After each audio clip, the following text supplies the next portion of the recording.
Welcome.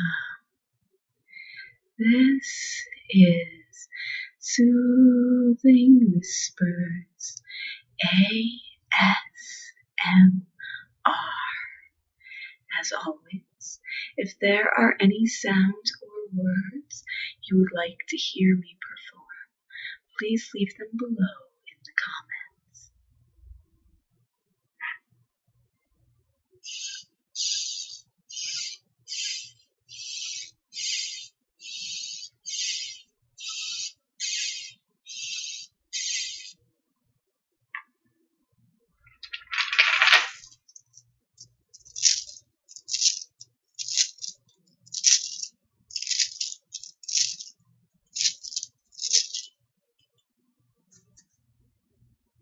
Tonight, I thought we could enjoy another delightful fairy tale by the Brothers Grimm. So sit back, relax, and enjoy the chilling tale of Hansel and Gretel. Next to a great forest, there lived a poor woodcutter with his wife and his 2 children. The boy's name was Hansel, and the girl's name was Gretel. He had but little to eat, and once, when great famine came to the land, the woodcutter could no longer provide even their daily bread. One evening, as he was lying in bed, worrying about his problems, he sighed and said to his wife, "What is to become of us? How can we feed our children when we have nothing for ourselves?" "Man, do you know what?" answered the woman. "Early tomorrow morning we will take the 2 children out into the thickest part of the woods, make a fire for them, and give each of them a little piece of bread, and then leave them by themselves and go off to our work. They will not find their way back home, and we will be rid of them." "No, woman," said the man, "I will not do that. How could I bring myself to abandon my own children alone in the woods? Wild animals would soon come and tear them to pieces." "Oh, you fool," she said, "then all 4 of us will starve. All you can do is plane the boards for our coffins." And she gave him no peace until he agreed. "But I do feel sorry for the poor children," said the man. The 2 children had not been able to fall asleep because of their hunger, and they heard what the stepmother had said to the father. Gretel cried bitter tears and said to Hansel, "It is over with us." "Be quiet, Gretel," said Hansel, "and don't worry. I know what to do." And as soon as the adults had fallen asleep, he got up, pulled on his jacket, opened the lower door, and crept outside. The moon was shining brightly, and the white pebbles in front of the house were glistening like silver coins. Hansel bent over and filled his jacket pockets with them, as many as would fit. Then he went back into the house and said, "Don't worry, Gretel. Sleep well. God will not forsake us." Then he went back to bed. At daybreak, even before sunrise, the woman came and woke the 2 children. "Get up, you lazy bones. We are going into the woods to fetch wood." Then she gave each one a little piece of bread, saying, "Here is something for midday. Don't eat it any sooner, for you'll not get any more." Gretel put the bread under her apron because Hansel's pockets were full of stones. Then all together they set forth into the woods. After they had walked a little way, Hansel began stopping again and again and looking back toward the house. The father said, "Hansel, why are you stopping and looking back? Pay attention now, and don't forget your legs." "Oh, father," said Hansel, "I am looking at my white cat that is sitting on the roof and wants to say goodbye to me." The woman said, "You fool, that isn't your cat. That's the morning sun shining on the chimney." However, Hansel had not been looking at his cat, but instead had been dropping the shiny pebbles from his pocket onto the path. When they arrived in the middle of the woods, the father said, "You children gather some wood, and I will make a fire so you don't freeze." Hansel and Gretel gathered some twigs, a pile as high as a small mountain. The twigs were set afire, and when the flames were burning well, the woman said, "Lie down by the fire and rest. We will go into the woods to cut wood. When we are finished, we will come back and get you." Hansel and Gretel sat by the fire. When midday came, each one ate his little piece of bread. Because they could hear the blows of an axe, they thought that their father was nearby. However, it was not an axe. It was a branch that the woodcutter had tied to a dead tree that the wind was beating back and forth. After they had sat there for a time, their eyes grew weary and closed, and they fell sound asleep. When they finally awoke, it was dark at night. Gretel began to cry and said, "How will we get out of the woods?" Hansel comforted her. "Wait a little until the moon comes up, and then we'll find the way." After the full moon had come up, Hansel took his little sister by the hand. They followed the pebbles that glistened there like newly minted coins, showing them the way. They walked throughout the entire night, and as morning was breaking, they arrived at the father's house. They knocked on the door, and when the woman opened it and saw that it was Hansel and Gretel, she said, "You wicked children, why did you sleep so long in the woods? We thought that you did not want to come back." But the father was overjoyed when he saw his children once more, for he had not wanted to leave them alone. Not long afterward, there was once again great need everywhere, and one evening the children heard the mother say to the father, "We have again eaten up everything. We have only a half loaf of bread, and then the song will be over. We must get rid of the children. We will take them deeper into the woods so they will not find their way out. Otherwise there will be no help for us." The man was very disheartened, and he thought it would be better to share the last bit with the children.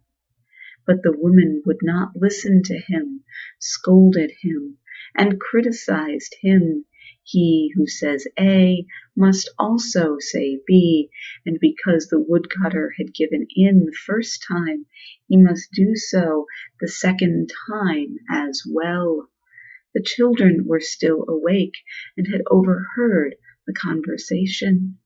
When the adults were asleep, Hansel got up and wanted to gather pebbles as he had done before, but the woman had locked the door, and Hansel could not get out. But he comforted his little sister and said, "Don't cry, Gretel. Sleep well. God will help us." Early the next morning the woman came and got the children from their beds. They received their little pieces of bread, even less than the last time. On the way to the woods, Hansel crumbled his bread in his pocket, and then often stood still and threw crumbs onto the ground. "Hansel, why are you always stopping and looking around?" said the father. "Keep walking straight ahead. I can see my pigeon sitting on the roof. It wants to say goodbye to me." "Fool," said the woman, "that isn't your pigeon. That's the morning sun shining on the chimney." But little by little Hansel dropped all the crumbs onto the path. The woman took them deeper into the woods than they had ever been in their whole lifetime. Once again a large fire was made, and the mother said to the children, "Sit here, children. If you get tired, you can sleep a little. We are going into the woods to cut wood. We will come and get you in the evening when we are finished." When it was midday, Gretel shared her bread with Hansel, who had scattered his piece along the path. Then they fell asleep, and evening passed, but no one came to get the poor children. It was dark at night when they awoke, and Hansel comforted Gretel and said, "Wait, when the moon comes up, I will be able to see the crumbs of bread that I scattered, and they will show us the way home." When the moon appeared, they got up, but they could not find any crumbs, for the many thousands of birds that fly about in the woods and in the fields had pecked them up. Hansel said to Gretel, "We will find our way," but they did not find it. They walked through the entire night and the next day, from morning until evening, but they did not find their way out of the woods. They were terribly hungry, for they had eaten only a few small berries that were growing on the ground. And because they were so tired that their legs would no longer carry them, they lay down under a tree and fell asleep. It was already the third morning since they had left the father's house. They started walking again, but managed only to go deeper and deeper into the woods. If help did not come soon, they would perish.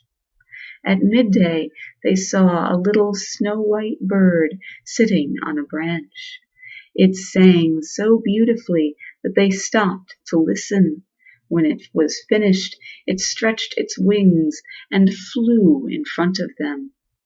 They followed it until they came to a little house. The bird sat on the roof, and when they came closer, they saw that the little house was built entirely from bread, with a roof made of cake, and the windows were made of clear sugar. "Let's help ourselves to a good meal," said Hansel. "I'll eat a piece of the roof, and Gretel, you eat from the window. That will be sweet." Hansel reached up and broke off a little piece of the roof to see how it tasted. while Gretel stood next to the window panes and was nibbling at them. Then a gentle voice called out from inside. Nibble, nibble, little mouse, who is nibbling at my house? The children answered, the wind, the heavenly wind. They continued to eat without being distracted. Hansel, who very much liked the taste of the roof, tore down another large piece, and Hansel poked out an entire round window pane. Suddenly the door opened, and a woman as old as the hills and leaning on a crutch came creeping out. Hansel and Gretel were so frightened that they dropped what they were holding in their hands. But the old woman shook her head and said, "Oh, you dear children, who brought you here? Just come in and stay with me. No harm will come to you." She took them by the hand and led them into her house. Then she served them a good meal, milk and pancakes with sugar, apples and nuts. Afterward she made 2 nice beds for them, decked in white. Hansel and Gretel went to bed, thinking they were in heaven. But the old woman had only pretended to be friendly. She was a wicked witch who was lying in wait there for children. She had built her house of bread only in order to lure them to her, and if she captured one, she would kill him, cook him, and eat him. And for her day, that was a day to celebrate. Witches have red eyes and cannot see very far, but they have a sense of smell like animals and know when humans are approaching. When Hansel and Gretel came near her, she laughed wickedly and spoke scornfully. "Now I have them. They will not get away from me again." Early the next morning, before they awoke, she got up, went to their beds, and looked at the 2 of them lying there so peacefully with their full red cheeks. "They will be a good mouthful," she mumbled to herself. Then she grabbed Hansel with her withered hand and carried him to a little stall where she locked him behind a cage door. Cry as he might, there was no help for him. Then she shook Gretel and cried, "Get up, lazy bones. Fetch water and cook something good for your brother. He is locked outside in the stall and is to be fattened up. When he is fat, I am going to eat him." Gretel began to cry, but it was all for nothing. She had to do what the witch demanded. Now Hansel was given the best things to eat every day, but Gretel received nothing but crayfish shells.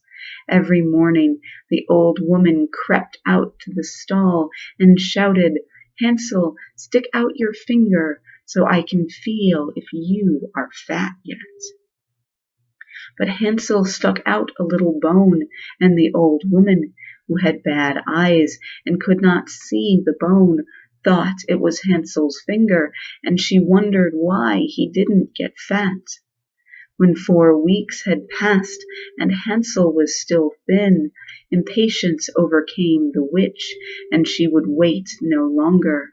"Hey, Gretel," she shouted to the girl, "hurry up and fetch some water. Whether Hansel is fat or thin, tomorrow I am going to slaughter and boil him." Oh, how the poor little sister sobbed as she was forced to carry the water, and how the tears streamed down her cheeks. "Dear God, please help us," she cried.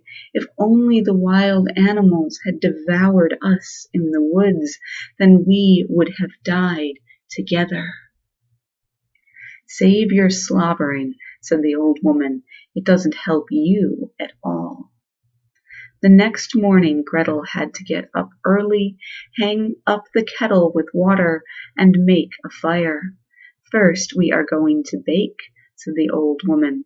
"I have already made a fire in the oven and kneaded the dough." She pushed poor Gretel outside to the oven from which fiery flames were leaping. "Climb in," said the witch, "and see if it is hot enough to put the bread in yet."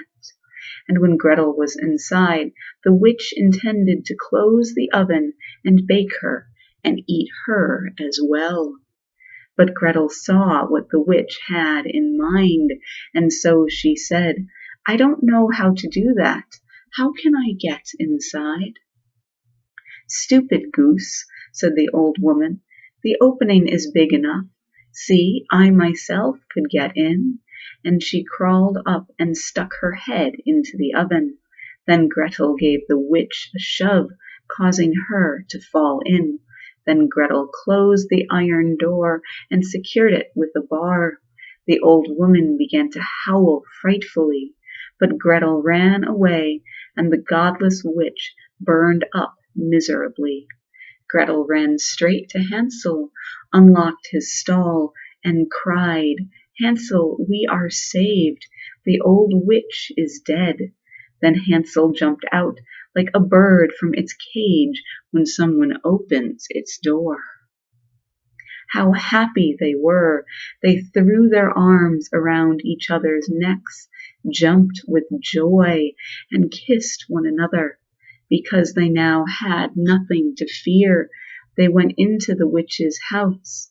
In every corner were chests of pearls and precious stones. "These are better than pebbles," said Hansel, filling his pockets. Gretel said, "I will take some home with me as well," and she filled her apron full.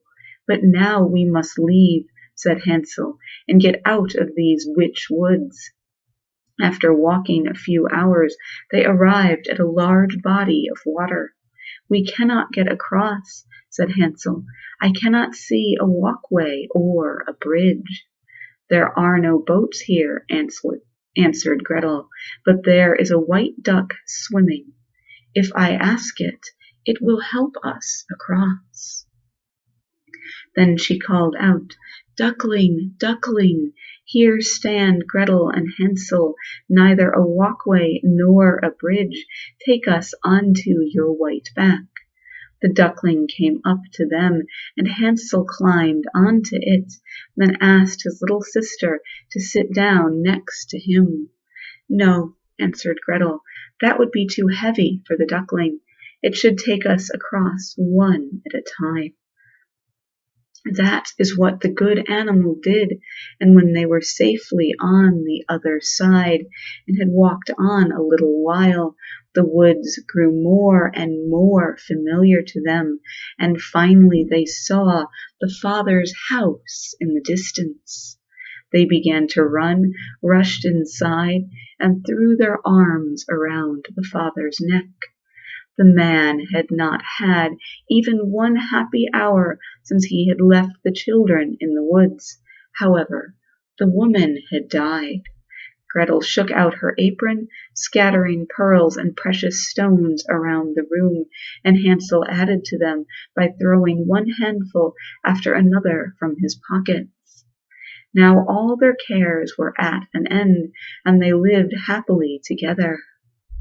"My tale is done, a mouse has run, and whoever catches it can make for himself from it a large, large fur cap."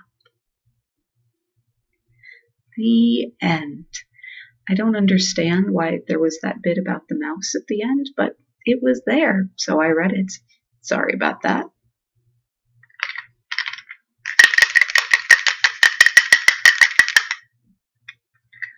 Question.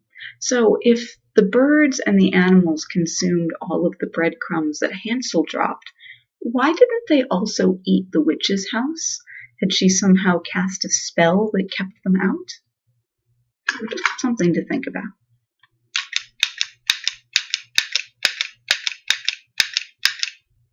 And also, if the witch was only interested in capturing and cooking children, why did she put her house in such an inaccessible place? It seems like children wouldn't have come by very often, though it was probably helpful for concealment.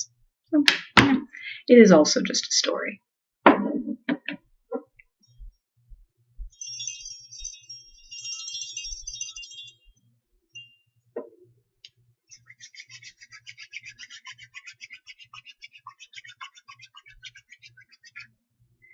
And with that, I fear we have come to the end of our video. As always, I wish you a wonderful day and a wonderful night. Sweet dreams.